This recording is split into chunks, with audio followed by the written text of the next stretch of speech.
Victor, ഇവരാണ് നമ്മുടെ ഇന്നത്തെ മത്സരാർത്ഥികൾ, സുധൻ കൈവേലി ആൻഡ് കൃഷ്ണകുമാർ. സാർ, ഇവര് രണ്ടുപേരും ഇതിനു മുമ്പ് ഇവിടെ വന്നിട്ടുണ്ട്. ഇന്ന് തീപാർ ഇവരുടെ ഒരു പ്രകടനം കണ്ടിട്ട് എനിക്ക് അങ്ങനെയാണ് തോന്നുന്നത്. രണ്ടുപേരും മിടുക്കന്മാര്. മാമ, ഇവർക്ക് സമയം കൊടുക്കാറായോ? ശരി, അപ്പൊ മത്സരത്തിലേക്ക് കടക്കുവാണ്. ആദ്യം പെർഫോം ചെയ്യുന്നത് സുധൻ ചേട്ടനാണ്. Over to his performance. ഞാൻ ഇന്ന് പറയാൻ പോകുന്നത് എൻ്റെ നാട്ടിലൊരു വാസുവേട്ടനെ കുറിച്ചാണ്. വാസുവേട്ടനെ എല്ലാവരും സ്നേഹത്തോടുകൂടി സകല കലാ വാസു എന്നാണ് വിളിക്കുക. വാസുവേട്ടൻ ഈ പേര് വിളിക്കുന്നത് വലിയ ഇഷ്ടമാണ്. വാസുവേട്ടനുണ്ടല്ലോ, ചില സ്റ്റേജിൻ്റെ പിന്നിലൊക്കെ പോയി സ്ലിപ്പ് കൊടുക്കും. എന്തിനാണെന്നറിയോ? പേര് അനൗൺസ് ചെയ്യാൻ വേണ്ടി. സകല കലാ വാസു ഈ സ്റ്റേജിൻ്റെ പരിസരത്തെങ്ങാനും ഉണ്ടെങ്കിൽ ഇവിടെ എത്തേണ്ടതാണ്. ഇത് കേട്ട് മൂപ്പറയ്ക്കെൻ്റെ പുളകം കൊള്ളും. പിന്നെ ഭയങ്കര റെസ്പെക്റ്റാണ്. വിനയ കുനിയൻ എന്ന് വേണേൽ പറയാം. ഇങ്ങനെ കുനിഞ്ഞുകൊണ്ടിങ്ങനെ റെസ്പെക്റ്റ് ചെയ്യും. ഇപ്പോൾ ഇദ്ദേഹം ബൈക്കുമ്പിലൊക്കെ വരുന്ന സമയത്ത് എല്ലാവരും മാറിക്കളിയും. എന്താണെന്നറിയോ? രണ്ട് കൈയും വിട്ട് റെസ്പെക്റ്റ് ചെയ്ത് കളിയും. അതുകൊണ്ട് എല്ലാവർക്കും പേടിയാണ്. അങ്ങനെ കുനിഞ്ഞ് അദ്ദേഹത്തിന് നട്ടിൽ നിന്ന് 2 ഓപ്പറേഷൻ ഇപ്പോൾ അടുത്ത കാലത്തായിട്ട് ചെയ്തത്.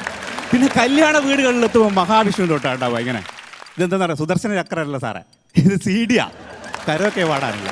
കരോക്കെ പാടാൻ അവസരം കിട്ടിയില്ലെങ്കിലുണ്ടല്ലോ, മൂപ്പർ മിമിക്രി അങ്ങ് കളിക്കും. മിമിക്രിയിൽ മെയിൻ ഐറ്റം എന്ന് പറഞ്ഞാൽ ജയൻ സാറ സൗണ്ട്. ജയൻ സാറ സൗണ്ടിന് അദ്ദേഹത്തിന് അരിയൊക്കെ വലിയൊരു പ്രത്യേകത ഉണ്ട്. 2 തവണ നമ്മൾ അദ്ദേഹത്തിൻ്റെ ശബ്ദം രജിസ്റ്റർ ചെയ്യും. 2 തവണ നിൽക്കടാ, നിൽക്കാൻ, ഇരിക്കടാ, ഇരിക്കാൻ എന്ന് പറഞ്ഞു. അങ്ങനെ വാസുവട്ട മിമിക്രി കളിച്ചപ്പോൾ മിണ്ടല്ലടാ, മിണ്ടാൻ പറഞ്ഞു. വാസു, ഇനി നീ മിമിക്രി കളിക്കണ്ട, നീ പാട്ടിൽ കുറച്ച് കോൺസെൻട്രേറ്റ് ചെയ്തോന്ന് പറഞ്ഞു. അങ്ങനെ മൂപ്പർ പാട്ട് പഠിക്കാൻ തുടങ്ങി. പാട്ട് പഠിക്കുമ്പോൾ ക്ലാസിക്കലാകുമ്പോൾ കുറച്ചും കൂടി നല്ലതല്ലേ എന്ന് മൂപ്പർക്ക് തോന്നി. അപ്പോൾ മൂപ്പർ ക്ലാസിക്കൽ പഠിക്കാൻ തുടങ്ങി. പല സ്ഥലത്തുനിന്നും പ്രാക്ടീസ് ചെയ്യും. ഒരു ദിവസം ബാത്റൂമിൽ നിന്ന് മൂപ്പർ ക്ലാസിക്കൽ പ്രാക്ടീസ് ചെയ്യാൻ തുടങ്ങി. ഏതാണെന്നറിയോ? ഗംഗേ ഗംഗേ ഇതിങ്ങനെ പോകുന്നുണ്ട്. ഓ, വാസുവിൻ്റെ പ്രാക്ടീസ് തുടങ്ങി. ഓ, വാസുവിലെ പ്രാക്ടീസ് ചെയ്യുന്ന പുറത്തുനിന്ന് ഇങ്ങനെ എല്ലാവരും പറയുന്നുണ്ട്. ഡ്യൂറേഷൻ പിടിക്കണമല്ലോ. ഒരു സൗണ്ട് കേട്ടു. എന്താ പറ്റിയോ? ബാസു ബാസു ബാസ് ബാസു ബാസു ഒരു മുണ്ടാട്ടമില്ല. അങ്ങനെ ഡോറ് പൊട്ടിച്ച് വാസുവിനെ പുറത്തെടുത്ത് നടക്കുമ്പോൾ ശ്വാസം അങ്ങോട്ടും ഇല്ല ഇങ്ങോട്ടും ഇല്ല. ഇങ്ങനെയാണ്. അങ്ങനെ എല്ലാവരും പുറത്തെടുത്ത് മൊയ്തൂക്കാൻ്റെ കാറ് വന്ന് മൊയ്തൂക്കാൻ്റെ കാറിൽ കയറ്റി ഹോസ്പിറ്റലിലേക്ക് എന്ന് പറഞ്ഞിങ്ങനെ പോന്നാ. അപ്പോൾ കുറച്ച് ഹമ്പ് എന്ന് പറഞ്ഞാൽ ഇങ്ങനെ ഭാര്യ വെതറേ ഹമ്പുമ്പൽ എത്തുമ്പോഴത്തേക്ക് തുടിയിൽ ഉണരും ത്രിപുട തേട്ടു തുയിൽ ഉണർന്നു പാടി എൻ്റെ എന്ന് പറഞ്ഞു. അപ്പോഴത്തേക്ക് മൊയ്തൂക്ക വണ്ടി അവിടെ ചാട്ടി ബാസ് ഓണായി. അങ്ങനെ തിരിച്ച് വീട്ടിലേക്ക് പോകുന്നു. നമസ്കാരം. ഇപ്പം മഴക്കാലമാണ്. അപ്പം മഴയത്ത് നമ്മൾ ഇറങ്ങിക്കഴിഞ്ഞ് കഴിഞ്ഞാൽ നമുക്കെല്ലാം മഴേനെ നമ്മൾ പ്രാകും. കാറ് ഇറങ്ങുമ്പോഴേക്കും മഴ, അല്ലെങ്കിൽ തുണി ഉണക്കാണെടുക്കും മഴ, അങ്ങനെ മഴേനെ കുറിച്ച് നമ്മളെല്ലാം പ്രാകും. അപ്പോൾ എൻ്റെ ഒരു സുഹൃത്തുണ്ട്, അവൻ പറയാ, എടാ നമ്മളിങ്ങനെ മഴയെ പ്രാവരുത്, മഴയൊക്കെ ആസ്വദിക്കണമെങ്കിൽ ഉണ്ടല്ല കഞ്ചാവ് വലിക്കണം. അപ്പോൾ അവൻ ഇങ്ങനെ ഇപ്പോൾ കഞ്ചാവ് വലിച്ചിട്ടാണ് എല്ലാം ആസ്വദിക്കാൻ. ഇപ്പോൾ അവൻ്റെ അവസ്ഥ എന്താണെന്നറിയോ? മഴയത്ത് നിർത്തിയ വെയിലാന്ന് പറയും, വെയിലത്ത് നിർത്തിയ മഴയെന്ന് പറയും. ഇതാണ് ഇപ്പോൾ അവൻ്റെ അവസ്ഥ. അപ്പോൾ ഇങ്ങനെ ഇവന് മരണം, ആത്മഹത്യ എന്നൊക്കെ ഭയങ്കര ചിന്തയാണ്. അപ്പോൾ ഒരു ദിവസം ഞാൻ സാധാരണ ഒരു 9:30 ഞാൻ വീട്ടിലെത്തും രാത്രി. പക്ഷേ ഒരു ദിവസം 2 മണിയൊക്കെ ആയി. അപ്പോൾ അമ്മ ഭയങ്കര ദേഷ്യം വന്നു. എവിടെയാണോ എത്ര നേരം എന്നൊക്കെ പറഞ്ഞാൽ എന്നെ ചീടായി, ഭയങ്കര ദേഷ്യം. അമ്മയുടെ ഉറക്കൊക്കെ കളഞ്ഞ് എൻ്റെ ദേഷ്യത്തിൽ നിൽക്കുക. അപ്പോൾ ഞാൻ അതെ നമ്മുടെ വിനീഷ് മരിക്കാൻ വേണ്ടി വിഷമൊക്കെ കഴിച്ച് അങ്ങനെ ആശുപത്രിയിലൊക്കെ ആയിട്ട് ഞാൻ ഇപ്പോൾ അതാണ് വൈകിയത്. എന്നിട്ട് അമ്മയുടെ മനസ്സും ഉറക്കത്തിൻ്റെ പ്രശ്നമാണ് കേട്ടോ ദേഷ്യം വന്നത്. എന്നിട്ട് മരിച്ചവൻ ഇല്ല, മരിച്ചില്ല. അതെയാ? അപ്പോൾ എവിടുന്ന വിഷം വാങ്ങിയേ? അതാ പോലീസ് സ്റ്റേഷൻ്റെ അവിടുത്തെ രാസവളം കടയിൽ അവിടുന്ന്. ഇനി മുതൽ അവിടുന്ന് വാങ്ങണ്ട, അവിടുത്തെ വിഷം അത്ര കാര്യമില്ലാന്ന്. പിന്നെ ഇവൻ്റെ കാര്യം എന്ന് വെച്ചാൽ നമുക്കൊക്കെ അറിയാം, നമ്മളൊക്കെ പലരും സ്കൂളിൽ പഠിച്ചിട്ടുണ്ടെങ്കിലും കോളേജിൽ പഠിച്ചിട്ടുണ്ടെങ്കിലും ചിലർക്ക് ചില വാക്കുകൾ അറിയില്ല. അപ്പോൾ എന്ന പോലെ എന്നാൽ ചില ഇംഗ്ലീഷ് വാക്ക് എല്ലാവർക്കും അറിയുകയും ചെയ്യാം. അപ്പോൾ കലാപരിപാടി ബുക്ക് ചെയ്യാൻ പോയാൽ ഗാനമേളയായാലും ഡാൻസ് ആയാലും നമ്മൾ സ്ഥിരം കേൾക്കണ കമ്മിറ്റിക്കാരൊരു ഡയലോഗ് ഉണ്ടല്ലോ. അപ്പോൾ അതുപോലെ ഇവനും പറയാം. അപ്പോൾ ഗാനമേളയ്ക്ക് 2 ഫീമെയിൽ എന്തായാലും വേണം കേട്ടോ എന്ന് പറയാം, അല്ലെങ്കിൽ സിനിമാറ്റിക് ഡാൻസ് 3 ഫീമെയിൽ എന്തായാലും വേണം. അപ്പോൾ ഈ ആണായിട്ടുള്ള ആർട്ടിസ്റ്റിനെ എന്താ പറയാന്ന് ഇവനെ അറിയില്ല. അപ്പോൾ ഒരു ദിവസം ബുക്ക് ചെയ്യാൻ വേണ്ടിയിട്ട് വിളിച്ചിട്ട് പറയാം, അതെ 3 ഫീമെയിലും 4 ആൺമയിലും വേണം. അതുപോലെ ഇതിൻ്റെ പുല്ലാങ്കുഴൽ വായിക്കണ പരിപാടിയുണ്ട്. അപ്പോൾ പുല്ലാങ്കുഴൽ അങ്ങനെ ഗംഭീര വായനൊന്നുമല്ല, പി എന്നൊക്കെ പറഞ്ഞാൽ വായിക്കില്ല. പക്ഷേ ഇവൻ്റെ മനസ്സിൽ അത് ഗംഭീര പുല്ലാങ്കുഴൽ വായനയായിട്ടാണ് പുള്ളിയുടെ മനസ്സിൽ. അപ്പോൾ പുള്ളിയാണെങ്കിൽ വൈകുന്നേരം പണിയൊക്കെ കഴിഞ്ഞ് വന്നിട്ട് ഇത് വായിക്കും. അപ്പോൾ സന്ധ്യയ്ക്ക് ഇരുന്നിട്ട് ഇങ്ങനെ പുല്ലാങ്കുഴൽ വായിക്കും. അപ്പോൾ അമ്മ പറഞ്ഞു, എടാ ഈ സന്ധ്യ ആകുമ്പോഴൊന്നും അവന് ശൂളം വിളിക്കും പുല്ലാങ്കുഴലൊന്നും വിളിക്കരുത്, അങ്ങനെ പാമ്പുകൾ വരും, മനസ്സിലായ? അപ്പോൾ അവൻ പറയാം, അമ്മയ്ക്ക് വിവരമില്ല, പാമ്പിന് ചെവി വെക്കില്ല, അതറിയുമെന്ന്. അപ്പം പറയാം, അത് ചിലപ്പോൾ ശരിയായിരിക്കും, പാമ്പിന് ചെവി വെക്കുകയാണെങ്കിൽ എന്നേ വന്ന് നിന്നെ കൊത്തൽ കഴിഞ്ഞു എന്ന്. പിന്നെ നമുക്ക് പരീക്ഷ, ഈ കോളേജിലായാലും സ്കൂളിലായാലും പരീക്ഷ ഒരു ഭയങ്കര സംഭവമാണ്. അപ്പോൾ ഞാനും പരീക്ഷ എഴുതുമ്പോൾ അറിയാലോ, ഡെസ്കിൽ 2 പേര് ഇങ്ങനെ ഇരിക്കും, അതുപോലെ ഇടയിൽ ഒരാളുണ്ടാവും, ബാക്കി 2 ക്ലാസ്സുകാർ ഞങ്ങളിങ്ങനെ ഇരുത്തിണ്ടാവും. അപ്പോൾ എൻ്റെ അപ്പുറത്തിരിക്കണം അവൻ കുറേ നേരമായിട്ട് പോക്കറ്റിൽ നിന്ന് എന്തോ തുണ്ടെടുക്കാനായിട്ട് ശ്രമിക്കും. അപ്പോൾ ടീച്ചർ ഇങ്ങോട്ട് വരും.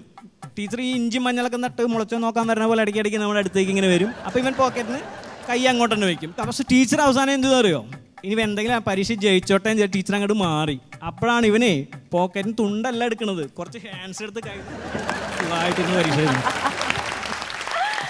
ഓക്കെ, ഇനി സുധൻ ചേട്ടൻ. ഒരു ദിവസം നേരം വിളിച്ച് നോക്കുമ്പോൾ എൻ്റെ നാട്ടിൽ ഒരു പോസ്റ്റർ എന്ന് പറഞ്ഞാൽ നമ്മളെല്ലാം കണ്ടൊരു പോസ്റ്റർ തന്നെ. പക്ഷേ എൻ്റെ നാട്ടിൽ ഇത് ആദ്യമായിട്ടാണ്. പൈൽസ് അർശസ് പകന്തരം ഓപ്പറേഷൻ കൂടാതെ സുഖപ്പെടുത്തും ഡോക്ടർ ശാന്താറാം. ഇത് നാട്ടിലൊക്കെ വലിയ ചർച്ചയായി. പലരും പറഞ്ഞു ഇങ്ങനെ ഒരു ഹോസ്പിറ്റലിൽ വന്നിട്ടുണ്ട്. ഈ പൈൽസിൻ്റെ സംഭവം ഉള്ള ആൾ പലരും പറയൂല, കാരണം എല്ലാവർക്കും ഒരു മടി തന്നെയാണ് ഈ രോഗത്തിനെ പറ്റി പറയുക. പക്ഷെ അതൊന്നും വലിയ കാര്യമില്ല, കാരണം ഇപ്പോൾ ഒരുപാട് ആൾക്കുള്ള അസുഖമാണ്. എന്നാലോ നമ്മുടെ നേരത്തെ കഥാപാത്രം വാസുവേട്ടന് പൈൽസിൻ്റെ ഒരു പ്രശ്നം വന്ന്. അപ്പോൾ വാസുവേട്ടൻ എല്ലാവരോടും പറഞ്ഞോളൂ, എനിക്കിങ്ങനെ പൈൽസിൻ്റെ പ്രശ്നമുണ്ട്, ഞാൻ എന്നാ കുഞ്ഞുമോനെ ചെയ്യേണ്ടി എന്ന് എനിക്കൊരു പിടുത്തവും കിട്ടുന്നില്ല. എല്ലാ വാസുവോ നമ്മുടെ നാട്ടിൽ ഇപ്പോൾ ഒരു ക്ലിനിക്ക് വന്നിട്ടുണ്ടല്ലോ, എനിക്ക് ആടോ ഒന്ന് ചെന്നോക്കറോന്ന് പറഞ്ഞു. നീ ഒരു കാര്യം ചെയ്യും, നമ്മളെ ഭാസ്കരൻ മാഷ് അവിടുന്ന് ഓപ്പറേഷൻ നടത്തിയിട്ടുണ്ട്, നീ അതൊന്ന് ഭാസ്കരൻ മാഷോടൊന്ന് ചോദിച്ചു നോക്ക് അവിടുത്തെ സ്ഥിതി എങ്ങനെയാണ്. അപ്പോൾ 30 ദിവസം രാവിലെ തന്നെ ഭാസ്കരൻ മാഷ് എടുത്തെത്തി. മാഷേ എന്താ വാസു എന്ന് ചോദിച്ചു. ഒന്നുമില്ല മാഷേ, ഞാൻ ഇങ്ങനെ പൈൽസ് ഉണ്ട് എന്ന് പറയുന്നത് ഞാൻ അതിൻ്റെ എന്തെല്ലോ ട്രീറ്റ്മെൻ്റ് എല്ലാം നടത്തിയിട്ട് ഏടിയാണ് മാഷേ അത് എന്ന് ചോദിച്ചു. അതിതാ ഇവിടെയാ എന്ന് പറഞ്ഞു. പൈൽസ് പിന്നെ ഏടിയാടോ ഉണ്ടാവുക, ഏടിയാന്നോ? അല്ല മാഷെ, ഞാൻ ചോദിച്ചത് അതല്ല, ഏടിയനോ അത് നിങ്ങൾ എവിടുന്ന ഇങ്ങനെ ട്രീറ്റ്മെൻറ്റ് നടത്തിയെന്ന് ഞാൻ ചോദിച്ചതെന്നാണ്. അപ്പോൾ അത് നമ്മളെ പുതിയ ശാന്താറാമിൻ്റെ ഹോസ്പിറ്റലിൽ നിന്നാണ്. പക്ഷേ നല്ല ട്രീറ്റ്മെൻറ്റ് ആട്ടോ, നല്ല ട്രീറ്റ്മെൻറ്റാണ്. ഈ ഒരു കാര്യം ചെയ്യും, അവിടെ ചെന്ന് നല്ല ഡോക്ടേഴ്സെല്ലാം നല്ല ക്യാരക്ടർ, സിസ്റ്റേഴ്സെല്ലാം നല്ല ക്യാരക്ടർ. പക്ഷേ ഒരു കാര്യം ചെയ്ത് ശ്രദ്ധിക്കണം വാസു, എന്താണെന്നറിയോ, ഇവരുണ്ട് പെട്ടെന്ന് ഉണങ്ങാൻ വേണ്ടിയിട്ട് 2 തുള്ളി മരുന്ന് അവസാനം ഉറ്റിക്കും. അത് ഇനി ഉറ്റിക്കണ്ടേ, അത് ഉറ്റിക്കണ്ട, ഉണങ്ങാൻ 2 ആഴ്ച എടുത്തോട്ടെ, അത് ഉറ്റിക്കുകയേ വേണ്ടെന്ന് പറഞ്ഞു. ഓക്കെ എന്ന് പറഞ്ഞ് അയാൾ വന്നു. പിറ്റേന്ന് ഡോക്ടറെ അടുത്ത് വന്നു. ഡോക്ടറോട് പറഞ്ഞു, എനിക്ക് നാളെ തന്നെ ഇതിൻ്റെ ഓപ്പറേഷൻ ഒന്ന് ചെയ്യണം സാറേ, കാരണം വലിയ ബുദ്ധിമുട്ടാണ്. ഞാൻ ഇങ്ങനെ മാഷോട് ചോദിച്ചിട്ട് മാഷ് പറഞ്ഞു എന്നോട് നല്ല ട്രീറ്റ്മെൻറ്റാണ് ഇവിടുത്തെ എന്ന് പറഞ്ഞു. പക്ഷേ ഒരു കാര്യമുണ്ട് സാറേ, നിങ്ങൾ അവസാനത്തെ 2 തുള്ളി മരുന്ന് നിങ്ങൾ ഉറ്റിക്കണ്ട, ഉണങ്ങാൻ എനിക്ക് 2 ആഴ്ച എടുത്താൽ എഴുതില്ല എന്ന് പറഞ്ഞു. അപ്പോൾ ഡോക്ടറും സിസ്റ്ററും അങ്ങോട്ടും ഇങ്ങോട്ടും നോക്കി, അതെന്താ? അപ്പോൾ ഡോക്ടർ പറഞ്ഞു, ഓക്കെ നിങ്ങൾ നാളെ വന്നോ എന്ന് പറഞ്ഞു. അപ്പോൾ ഡോക്ടർ സിസ്റ്ററോട് ചോദിച്ചു, ഇല്ലടോ അതെന്താ അങ്ങനെ ഒരു അവസാനത്തെ മരുന്ന് എന്ന് ചോദിച്ചു. അപ്പോൾ സിസ്റ്റർ കുറച്ച് ആലോചിച്ചാൽ പറഞ്ഞു, സാറേ അന്ന് മാഷെ ഓപ്പറേഷൻ നമ്മൾ നടത്തുമ്പോൾ കരണ്ട് പോയിനേനു, ഞാൻ മെഴുകുതിരി കത്തിച്ച് പിടിച്ചതിനു ലാസ്റ്റ് എന്ന് പറഞ്ഞു.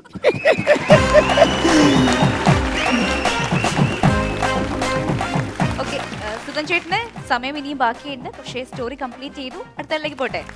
യെസ്, കൃഷ്ണകുമാർ. അതെ, ഇപ്പം ഞാൻ നേരത്തെ നമ്മുടെ കൂട്ടുകാരൻ്റെ കാര്യം പറഞ്ഞല്ലോ, ഇവന് കുറച്ച് മെൻ്റലൊക്കെ ആയി. അപ്പോൾ ഇവനെ ഭ്രാന്താശുപത്രിയിലാക്കാൻ വേണ്ടി ഞങ്ങൾ പോയ സമയത്ത് ഭ്രാന്താശുപത്രിയിലേക്ക് പോയി കഴിഞ്ഞാൽ ഇങ്ങനെ ഓരോ നല്ല മൂത്ത ഭ്രാന്തുള്ള ഓരോ സെല്ലിലുണ്ടാവും, അല്ലാത്ത വാർഡിലൊക്കെ ഉണ്ടാവും. അപ്പോൾ ഞാൻ സാധാരണ ഇതിലിങ്ങനെ നടന്നു പോകുമ്പോൾ ഈ സെല്ലുള്ള ഒരാളെ കണ്ടപ്പോൾ വെറുതെ നമ്മുടെ ആളെ കണ്ടാൽ ചിരിക്കുമല്ലോ, അപ്പോൾ ജസ്റ്റ് ഇങ്ങനെ ചിരിച്ചു. അപ്പോൾ പുള്ളി, ഹലോ മിസ്റ്റർ, എന്താ ചിരിച്ചു ചോദിച്ചു. അപ്പോൾ ഞാൻ പറഞ്ഞു, അല്ല വെറുതെ ചിരിച്ചു എന്നേ ഉള്ളൂ പറഞ്ഞു. എനിക്കും തുടക്കം തന്നെയായിരുന്നു. അങ്ങനെ ഞങ്ങൾ പിന്നെ അവിടെ നിന്ന് ഇങ്ങനെ പോകുന്ന സമയത്ത് ഇന്ത്യൻ കോഫി ഹൗസിൽ കയറി. അപ്പോൾ നമ്മുടെ മുതിർന്നവർക്കൊക്കെ ഇഷ്ടം ഇന്ത്യൻ കോഫി ഹൗസ്, ഭയങ്കര വിശ്വാസമാണ്. അപ്പോൾ ഞങ്ങൾ മെനു കാത്തിരിക്കും, ചേട്ടാ മെനു ഒന്ന് കൊണ്ടുവരാൻ പറഞ്ഞു. അപ്പോൾ നമ്മുടെ കൂടെ ഉള്ളൊരു വല്യമ്മച്ചി, എന്തിനാ മെനു ഒക്കെ മേടിക്കുന്നത്, പുള്ളിയുടെ ഷർട്ട് കണ്ടാൽ അറിയാം അത് വെള്ളയല്ലേ ഇടുള്ളൂ, എന്തൊക്കെ കറി ഉണ്ടെന്ന് വെച്ചാൽ ഒരു ചിക്കൻ കറിയും 2 പൊറോട്ട എടുത്തു, പിന്നെ മീൻ കറി ഉണ്ടല്ലോ, അതും കൂടെ എടുത്തേക്ക്. അപ്പോൾ പുള്ളി പറയണേ, അല്ല ഗ്രീൻ പീസും കൂടെ ഉണ്ടെന്ന് പുള്ളിയുടെ പുറത്ത്. ഇപ്പോൾ ഈ കൊറോണ കാലമായതുകൊണ്ട് എല്ലാവരും ബിസിനസ് രംഗത്തേക്ക് മാറിക്കൊണ്ടിരിക്കുക. അപ്പോൾ പലരും ലോണിനൊക്കെ വേണ്ടിയിട്ട് ഇങ്ങനെ എന്തെങ്കിലുമൊക്കെ കാണിച്ച് കഴിഞ്ഞാൽ, അപ്പോൾ ഫിഷ് വളർത്തൽ, ഇപ്പോൾ ധർമ്മചേട്ടൻ വരെ ഫിഷിൻ്റെ പരിപാടിയിലേക്ക് എത്തി. അപ്പോൾ നമ്മുടെ അവിടെ മീൻ വളർത്താൻ വേണ്ടി ലോണൊക്കെ എടുക്കാൻ വന്നു. അപ്പോൾ ഈ ലോൺ എടുക്കാൻ സാങ്ഷൻ ചെയ്യാൻ പറ്റുന്ന ഒരു 100 കാരണങ്ങൾ പറയും. ആദ്യം ഒരു കുളം ഉണ്ടാക്കി പറഞ്ഞു, ഇല വീഴും മരങ്ങളൊക്കെ മാറ്റണം പറഞ്ഞു, പിന്നെ പാറയെന്ന് പറഞ്ഞു. അവസാനം ഇവർ തുറസായ സ്ഥലത്തൊരു കുളം ഉണ്ടാക്കി. ഇത് ബാങ്കിൽ നിന്ന് ആൾ വന്നിട്ട് പറഞ്ഞു, ഏതൊന്നും ശരിയാവില്ല, ഇത് ഭയങ്കര വെയിലാണല്ലോ, വെള്ളമൊക്കെ ചൂടാവില്ല, നിങ്ങൾ എന്ത് മീനാണ് ഈ ചൂടുള്ള വെള്ളത്തിൽ വളർത്താൻ ഉദ്ദേശിക്കുന്നതെന്ന് പറഞ്ഞു. അപ്പോൾ ഇവർക്ക് മനസ്സിലായി ലോൺ കിട്ടില്ലെന്ന്. അവസാനം പുള്ളിയുടെ ഭാര്യ പറയാം, സാറേ ഞങ്ങൾ ഉണക്കമീൻ വളർത്താനാണ് ഉദ്ദേശിക്കുന്നത്, കാരണം ഇനി എന്തായാലും ലോൺ കിട്ടില്ല. അപ്പോൾ അങ്ങനത്തെ ഒരു അവസ്ഥയിലെത്തി. പിന്നെ മീൻകാരൻ, ഇപ്പം നമുക്കറിയാം മീൻകാരൻ്റെ ഇന്നത്തെ വില 400-500 ഒക്കെയാണ്. പക്ഷെ നമ്മുടെ വീട്ടിലുള്ള പലർക്കും അമ്മയ്ക്ക് അച്ഛനൊന്നും അറിയില്ല ഇത്രയും വില കൂടിയ കാര്യം. അപ്പം അങ്ങനെ മീൻകാരൻ വന്നിട്ട് അങ്ങനെ മീൻകാരനൊക്കെ വന്നിങ്ങനെ മീൻ വെക്കുന്ന സമയത്ത് അമ്മ ചോദിച്ചു, മനോ എന്താ വില മീൻ വെച്ചപ്പോൾ ചേച്ചി അയില ഒരെണ്ണം 40 രൂപ. ഒരെണ്ണം 40 രൂപ എന്തീ കേൾക്കണ? 10 രൂപയ്ക്കൊക്കെ കിട്ടിയായിരുന്നാളെ 2 കിലോ. ചേച്ചി ഡീസലിനെ വില കൂടിയതൊക്കെ അറിഞ്ഞില്ലേ എന്ന് പറഞ്ഞു. അപ്പം അമ്മ പറയണേ, ആ പിന്നെ അയില ഡീസൽ അടിച്ചിട്ടാണല്ലോ കടലിൽ ഓടണേന്ന്. അതുപോലെ നമുക്ക് ചെറുപ്പത്തിലൊക്കെ പാട്ട് പാടുമ്പോൾ നമ്മൾ ഇതുപോലെ ഇങ്ങനെ സ്റ്റേജിൽ നിന്നിട്ട് കാറ്റടിച്ചു കൊടും കാറ്റടിച്ചു, ഈ പാട്ട് ഇങ്ങനെ പാടാൻ വേണ്ടിയിട്ട് നിർത്തിയിരിക്കുകയാണ് നമ്മുടെ ഒരു പയ്യനെ പഠിപ്പിച്ചിട്ട്. അപ്പം തുടങ്ങി കാറ്റടിച്ചു എന്നിട്ട് പഠിപ്പിച്ച ആളെ നോക്കും. അപ്പോൾ പഠിപ്പിക്കുന്ന ടീച്ചർ ഇതേ ഡയാനെ പോലെ പാടാൻ അദ്ദേഹം സിദ്ദിഖ് സാറൊക്കെ ഉണ്ട്, വേഗം പാട് എന്ന് പറയും. അപ്പോൾ വീണ്ടും എന്നിട്ട് കാറ്റടിച്ചു, എടാ പാടാനോ പറഞ്ഞ് ഇവൻ പിന്നെയും ടീച്ചറെ നോക്കും, പിന്നെയും കാറ്റടിച്ചു, ഇവന് പേടിയായിട്ടാണ്. അപ്പോൾ അവസാനം ടീച്ചർ പറയണേ, മതി നീ കാറ്റടിച്ച് ഇങ്ങോട്ട് പോരെ. അങ്ങനെ അവരുടെ പെർഫോമൻസ് കഴിഞ്ഞിരിക്കുകയാണ്. ഇത് എങ്ങനെയിരുന്നു, അതിന്റെ കമന്റ്സ് എന്തൊക്കെയാണെന്നുള്ളത് നമുക്കറിയാം. So over to Siddique sir and Ramesh ചേട്ടൻ. സിദ്ദിഖ് സാർ, രണ്ടുപേരുടെയും പെർഫോമൻസ് നന്നായിരുന്നു. നല്ല തമാശ ഉണ്ടായിരുന്നു. വളരെ ക്ലാരിറ്റിയോടുകൂടി രണ്ടുപേരും വ്യക്തമായിട്ട് പറഞ്ഞു. Thank you. അതിലാദ്യത്തെ കൺഗ്രാജുലേഷൻ. സുധൻ്റെ തമാശയിൽ എനിക്ക് ഏറ്റവും ഇഷ്ടപ്പെട്ടത് ഗട്ടർ ചാടുമ്പോൾ തുടിയിൽ ത്രിപുട കേട്ട്. Thank you sir. അത് വളരെ രസമായിരുന്നു. അതുപോലെ കൃഷ്ണകുമാറിൻ്റെ അയില ഡീസൽ അടിച്ചിട്ടില്ലേ ഓടുക എന്ന് പറയുന്നത്, അവിടെ നമുക്കൊരു അമ്മയെ കാണാൻ പറ്റും. കൃഷ്ണകുമാർ എണ്ണം കൂടുതലുണ്ടായിരുന്നു തമാശയുടെ, കുറേ എണ്ണം പറഞ്ഞു. ഒറ്റ ക്യാരക്ടറാണ് 2 എപ്പിസോഡുകളിലും വന്നത്. 2 എപ്പിസോഡിലും അയാളുടെ രസമുള്ള കഥകൾ തന്നെയാണ് പറഞ്ഞത്. മെഴുകുതിരിയുടെ മരുന്ന്, ലാസ്റ്റത്തെ 2 തുള്ളി മരുന്ന് ഇത്തിരി കഠിനമായിരുന്നു. 2 പെർഫോമൻസും ഗംഭീരമായിരുന്നു കേട്ടോ. ആദ്യമായിട്ടൊരു കഥയുടെ ആശയം സിദ്ദിഖ് സാറും ലാൽ സാറും പറഞ്ഞിട്ടുള്ളത് ഏത് പടത്തിൻ്റെയാണെന്ന് ഡയാനയ്ക്ക് അറിയാമോ? എനിക്കറിയില്ല. നമ്മളെല്ലാവരും ഇപ്പോഴും കാണുന്ന, ചിരിക്കുന്ന ദാസനെയും വിജയനെയും ദുബായിലേക്ക് കടൽ കടത്തിയ നാടോടിക്കാറ്റിൻ്റെ കഥയും ആശയവും സിദ്ദിഖ് സാറിൻ്റെയും ലാൽ സാറിൻ്റെയുമാണ്. അത് നിങ്ങൾക്ക് ആരെങ്കിലും അറിയോ? അറിയത്തില്ല. അതൊന്ന് പറയൂ സിദ്ദിഖ് സാർ, അത് എത്തിപ്പെട്ടത്. ഞാൻ ലാലു ആദ്യമായിട്ടുണ്ടാക്കുന്ന ഒരു കഥയാണ് നാടോടിക്കാറ്റിൻ്റെ. ഞങ്ങളതിന് പേരിട്ടിരുന്നത് കാലില്ലാ കോലങ്ങൾ എന്നായിരുന്നു. അതിനകത്ത് പേര് ദാസനും വിജയനും അല്ല. അന്ന് സത്യേട്ടനും ശ്രീനിവാസനും അത് വാങ്ങിച്ചിട്ട് നമ്മുടെ സ്റ്റോറി ഐഡിയ, എപ്പോഴും ടൈറ്റിലുണ്ട് സ്റ്റോറി ഐഡിയ. അപ്പോൾ സിദ്ദിഖ് ലാൽ എന്ന് പറഞ്ഞ് കാണിക്കുന്ന ആദ്യം സ്റ്റോറി ഐഡിയ ആദ്യം വരുന്നത് അതാണ്, ഇതിൻ്റെ സ്റ്റോറി ഐഡിയ. അതാണ് ഞങ്ങളുടെ ആദ്യത്തെ. അതിനുശേഷമാണ് ഞങ്ങൾ രണ്ടാമത്തെ തിരക്കഥാ സംഭാഷണം എഴുതി പപ്പൻ, പ്രിയപ്പെട്ട പപ്പൻ എന്ന് പറഞ്ഞിട്ട് സത്യേട്ടൻ ചെയ്ത ഒരു പടമാണ്. അറിയാം. അത് കഴിഞ്ഞിട്ടാണ് പിന്നെ നമ്മൾ പേന അടച്ചു വെച്ചു. അത് കഴിഞ്ഞിട്ടാണ് പിന്നെ എഴുതുന്നത് റാംജി റാവുവിന് വേണ്ടിയിട്ടാണ്. ഇന്നത്തെ എപ്പിസോഡിൽ ഒന്നാമത് എത്തിയിരിക്കുന്നത് സുധൻ കൈവേലിയാണ്. Okay, thank you sir. രണ്ടാമത് കൃഷ്ണകുമാറാണ്. Thank you.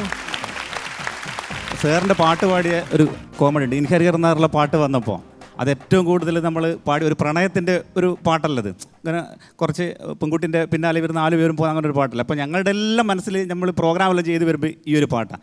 അപ്പോൾ ഞങ്ങൾ രാത്രി പ്രോഗ്രാമെല്ലാം കഴിഞ്ഞ് വരുന്ന ആ സമയത്ത് എൻ്റെ ഒരു സുഹൃത്തിന് ഒരു ലവ് ഉണ്ടായിരുന്നു. എപ്പോഴും പ്രോഗ്രാം കഴിഞ്ഞ് വരുമ്പോൾ ഈ ലവ് ഉണ്ടായിരുന്നു എന്ന് പറഞ്ഞിട്ട് സ്മോളിൻ്റെ തിന്നുള്ളൂ കാണിക്കുന്നത്. എൻ്റെ സുഹൃത്തിനൊരു ലവ് ഉണ്ടായിരുന്നുണ്ട്. ആ റോഡിലെത്തുമ്പോൾ സാറേ രാത്രി 1 മണിയല്ലാവുമല്ലോ, ആ സമയത്തൊക്കെ നമ്മളിങ്ങനെ പാട്ടൊക്കെ പാടിപ്പോവും. അപ്പോൾ റോഡിലെത്തുമ്പോൾ ഞാനും ഇവനും കൂടി ഏകാന്ത ചന്ദ്രികേ എന്ന് പറയുമ്പോൾ തേടുന്നതെന്തിനോ അങ്ങനെ ഒരു ദിവസം പാടി വെക്കുമ്പോൾ പെണ്ണിൻ്റെ ആങ്ങളെ ഇങ്ങനെ രാത്രി മൂത്രയ്ക്ക് വന്നിട്ടുണ്ട്. കുളിരിനോ കൂട്ടിനോ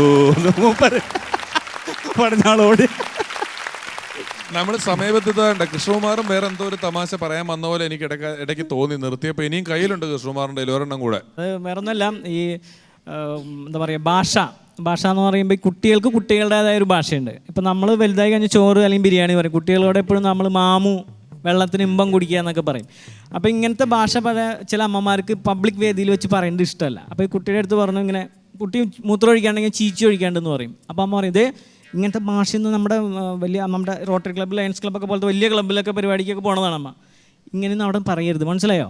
ഇനി അങ്ങനെ ചീച്ചി ഒഴിക്കാണ്ടെങ്കിൽ പാട്ട് പാടണം എന്ന് പറഞ്ഞാൽ മതി. അപ്പോൾ ആർക്കും കാര്യം അറിയില്ല, എനിക്ക് കാര്യം മനസ്സിലാവുകയും ചെയ്യുമെന്ന് പറഞ്ഞു. അങ്ങനെ അമ്മ പിന്നെ ഇവള് എവിടെ പോയാലും എന്ത് പറഞ്ഞാലും ഒക്കെ അമ്മ എനിക്ക് പാട്ട് പാടണം, ടീച്ചറെ പാട്ട് പാടണം എന്നൊക്കെ പറഞ്ഞു. ഇവർക്ക് അറിയാം അതെന്താ ഉദ്ദേശിക്കുന്നത്. പക്ഷേ കുട്ടിയുടെ അച്ഛൻ ഗൾഫിലാണ്. ആൾ 5 കൊല്ലം കഴിഞ്ഞിട്ടൊക്കെ വരണം. അപ്പോൾ പുള്ളിക്ക് അറിയില്ല ഇങ്ങനെ ഒരു ഭാഷ മോൾക്ക് ഉണ്ട് എന്നുള്ളത്. രാത്രി 12 മണിയാകുമ്പോൾ കുട്ടി അച്ഛനോട് പറയണേ, അച്ഛൻ എനിക്ക് പാട്ട് പാടണം. അപ്പം അച്ഛൻ ഈ നേരത്താ രാത്രി 12 നാളെ കാലത്ത് പാടാം. കുറച്ച് കഴിഞ്ഞപ്പോൾ വീണ്ടും അച്ഛൻ എനിക്ക് എന്തായാലും ഒന്ന് പാട്ട് പാടണം. അങ്ങനെ കുറേ നേരം പറഞ്ഞപ്പോൾ അച്ഛൻ പറയാം എന്നാൽ മോളൊരു കാര്യം ചെയ്തു, അച്ഛൻ്റെ ചെവിയിൽ പതുക്കെ പാടിക്കോണം. നീ എന്തോരം നിലവാരമുള്ള തമാശകൾ പറഞ്ഞു കൃഷ്ണകുമാർ. ഡയാനതെ ചിരി നിർത്തുന്നുണ്ടോ? ഇങ്ങനെ പണ്ട് ചെയ്തിട്ട് തോന്നുന്നു. അതാത് നിലവാരത്തിലെത്തുമ്പോഴാണ് എന്തോരം തിളക്കമുള്ള കിന്നരിയുള്ള ഉടുപ്പിട്ടാലും സാരി എടുത്ത് വന്നാലും ഈ മൂത്രമൊഴിച്ചു എന്നൊക്കെ പറയുന്ന കോമഡി വരുമ്പോൾ ഒരു പ്രത്യേക സന്തോഷം ഡയാനയ്ക്കുണ്ട്. അപ്പൊ ഇങ്ങനെയുള്ള തമാശകളൊക്കെ കേട്ടാല് എന്നാണ് ഇതാർക്ക് വേണ്ടി ഇത് വിസിലടിച്ചത്? കേശവ മാമനെ ഞാനല്ല അവിടെ ഇരുത്തിയത്. എനിക്കെതിരെ വിസിലടിക്കാൻ പാടുവോ? ഇവിടെ ഇരുത്തിയതൊക്കെ ശരിയായിരിക്കും, പക്ഷെ ഇപ്പൊ അടിച്ചെന്ന് പറഞ്ഞാൽ എനിക്ക് സാറിനോട് കുറച്ച് കാര്യങ്ങൾ ഡിസ്കസ് ചെയ്യാനുണ്ട്. സിദ്ദിഖ് സാറിനോടോ? ആ സാറേ നമസ്കാരം. സാറിപ്പോൾ സുധൻ്റെ പാട്ട് സാറ് കേട്ടു. ഉവ്വ. അപ്പോൾ സാറിൻ്റെ മിക്ക പടങ്ങളിലെ ഹിറ്റ് പാട്ടുകളാണല്ലോ വന്നുകൊണ്ടിരിക്കുന്നത്. അപ്പോൾ ഇവിടെ ഞാൻ ഇങ്ങനെ നടന്ന് കളിച്ചിട്ട് വലിയ കാര്യമില്ല, പുള്ളി അനുവദിക്കൂല, ഒന്നും തരാറില്ല. അല്ല ചാൻസിന് വേണ്ടി പറഞ്ഞേ. അപ്പോൾ സാറിൻ്റെ പുതിയൊരു പടം ഉണ്ടെങ്കിൽ ഞാൻ ഒരു നല്ലൊരു മെലഡി സോങ് റെഡിയാക്കി വെച്ചിട്ടുണ്ട്. അതിൽ 4 വരി സാറൊന്ന് കേൾക്കണം. കാരണം ഹിറ്റായില്ലെങ്കിലും വൈറലാവും.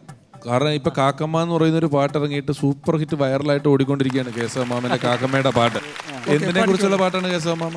ഞാൻ ഒരു മൂട്ടയെ കുറിച്ചുള്ള മൂട്ട നമ്മുടെ പായയുടെ ഇടയ്ക്കൊക്കെ ഇരിക്കുന്ന മൂട്ടയെ കുറിച്ച്. രമേശനാശാന്റെ കൂട്ടത്തിൽ പണിക്ക് പോകുമ്പോൾ കിട്ടുന്ന തതുല്യമായൊരു ശമ്പളമാണ് ഇന്നെനിക്ക് സന്തോഷം. ലലലല്ല. രമേശനാശാന്റെ കൂട്ടത്തിൽ പണിക്ക് പോകുമ്പോൾ കിട്ടുന്ന തതുല്യമായൊരു ശമ്പളമാണ് ഇന്നെനിക്ക് സന്തോഷം. ലലലൽ. സുനിക്കു ചാച്ചാനായി മെത്തപ്പ എടുത്തു വീശി ഞാൻ പായയുടെ ഇടയ്ക്കിരുന്നേതോ മൂട്ടാച്ചി കടിക്കുവാൻ വെമ്പി. ലലലല്ല. സുനിക്കു ചാച്ചാനായി മെത്തപ്പ എടുത്തു വീശി ഞാൻ പായയുടെ ഇടയ്ക്കിരുന്നേതോ മൂട്ടാച്ചി കടിക്കുവാൻ വെമ്പി. പായയുടെ ഇടയ്ക്കിരുന്നേതോ മൂട്ടാച്ചി കടിക്കുവാൻ വെമ്പി.